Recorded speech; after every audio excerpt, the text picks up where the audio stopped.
Today's Anne Filey story, and I don't know if you saw this in the papers or not, it's a remarkable headline. It's the kind of headline you're not certain whether you actually read it or maybe you just dreamt it, but I've checked, it's there. Simon Cowell hypnotised by dog. Okay? Simon Cowell, we all know him, we all have an opinion, has reportedly been hypnotised by a dog. It happened during auditions for the big ITV show Britain's Got Talent. I'm sure you know that show. Simon is reported to have passed out during the audition stage of the competition. He got invited onto the stage. There was a dog there, a German Spitz named Princess. And after staring into the dog's eyes, apparently, because the owner had said she could hypnotise people, so he went with just a glance, he then returned to his seat, told his fellow judges, Amanda Holden, Alicia Dixon, David Williams, that he felt unwell, and shortly after the camera stopped rolling, fell slumped over the table. Incredible. Now, I'm amazed the dog didn't take the opportunity to ask him some probing questions, like, you know, why does he wear the trousers so high? How come his head's got so big? I love Simon Cowell, but he looks like a human Pez dispenser. You remember those sweet dispensers where it's a big head on the tubular body, you pull it back and a sweetie pops out in the mouth? He looks like one of those. He looks like he should be leading a carnival procession. He looks like a carnival version of himself. And I love Simon Cowell. This is coming from a good place, okay? But I don't know whether a dog can hypnotise people or not. I don't know whether people can hypnotise people or not. So to help us with this Anne Filey section, we have a fully qualified hypnotherapist on the line right now. He started his own practice 5 years ago. He helps people to quit smoking, lose weight, all that kind of stuff, stress, anxiety, all those sort of things. His name is Mr. Mark Powlett. Mark, are you there, sir? I am indeed. Hello, Jonathan. How Mark, are you? I'm good. Thanks for joining us. So, did you see this story? I have seen the story. I've been trying to see if I can find any video of Simon Cowell being hypnotised. I can't do that, but I have seen some video of Princess on stage hypnotising people. Right, and so in your professional capacity here, as above just being a dog lover like everyone else, do you think Princess has the ability to hypnotise people, or are people just sort of drunk or falling over? Yeah, I would love to say that Princess and other dogs can hypnotise people, but they're just playing along, aren't they, really? Good, these things. You know, Simon Cowell's friends with Paul McKenna, isn't he? So he knows about hypnosis. They're good buddies. They're always out on their yacht together and stuff like that. I don't know if they sit around chatting about hypnotherapy, though. I don't know whether hypnotism is their big topic when they're together. No, well, it is, isn't it? Because Paul McKenna's going to be helping Simon Cowell to kind of do what he does, and then Simon Cowell's the guy who said to Paul McKenna, you need to stop being on stage if you want to kind of take this seriously. You seem to have inside knowledge on their relationship with the rest of us tonight. So anyway, here's the deal, though.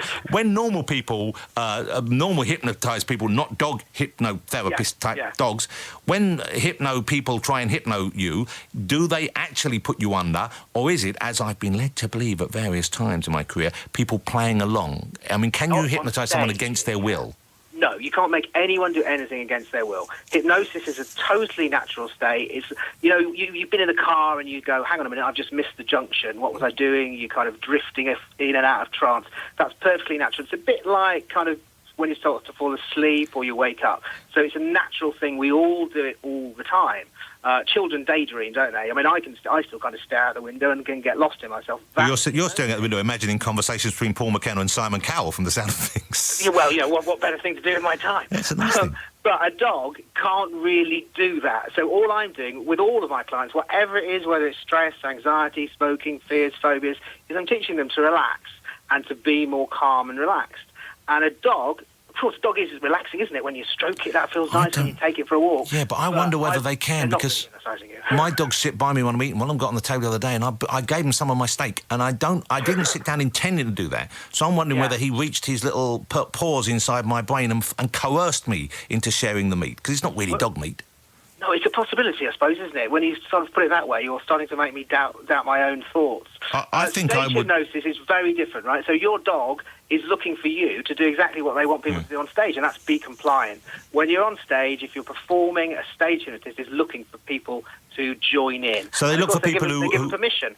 Yeah, so they're looking for the people who they know are the kind of people who want to be up there and want to be part of the whole shebang. Yeah, because afterwards they can say, well, I was hypnotised, I did all of those things totally against my will. I've heard stories of stage hypnotists who will do a thing where they'll whisper in someone's ear, if you play along, I'll give you 50 quid. Wow. And then the person plays along, but here's the clever bit, at the end they say, now when I bring you out of your trance, you'll be convinced I offered you £50 to play along. Yeah, you see that. And no matter how much people say, no, that's not true, you'll say, no, he did, he really did. So and in a you'll way, start to doubt it yourself. So in a way, what a fantastic way to do it. Cheating, of course. The dog called Princess is a far more honest hypno person than That regular is true. I have watched a little bit of video of Princess, and it does seem that Princess manages to hypnotise people without actually looking at them. She seems to be kind of looking around as if she was looking for other cats, perhaps, or dogs. Maybe she's just a very beautiful dog. That's what it is. She does seem like a lovely dog. They're entranced. Well, I will look forward to seeing it when it finally airs, because this whole thing is clearly science and not a publicity stunt for Britain's Got Talent. There's no way that he would have collapsed under a hypnosis on the dog. Would Simon to Cowell get in the papers. To promote his show? No way it's madness, Jonathan. It would never happen. I can't believe you're even suggesting that. Lovely speaking to you, Mark. Take care of yourself. Good to you. If you ever want to be hypnotised, let me know, Jonathan. Yeah, dream on.